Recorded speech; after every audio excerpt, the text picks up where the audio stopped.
We're at Coventry Drive and we're with Trudy Ann, who said the sun too bright and she wanted to go back in even though she's wearing a darkers. So we have her package and Trudy is one of our regular customers. She do it almost every other week. Regular shopaholic and we like it. So tell me how you feel about the service. What you like about us? Like how you step in close? Who like how you step in close? Alright, go now. The service is great. I always get my packages quickly.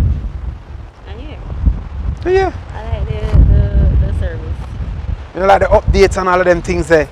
You know, like the delivery man who always come on time all the time. She don't even remember. She say you always come with me. Yes. Bad. Trudy. You're not going good. Not very good. But hey, we're happy to please you, and we'll keep on doing it as long as you keep on shopping. And we want you to shop. And I will be shopping. And you will be shopping. Yes. Going to work today? Mad people you take care or just regular people? Mad people. Yes. So you can take care of me then? Yeah. Can you see some half mad? Yeah man, have a good one, Trudy. And thanks. There you have it, Trudy some mad. I won't believe her. But hey, on the Liberty Trail and this is how it is. All day, every day.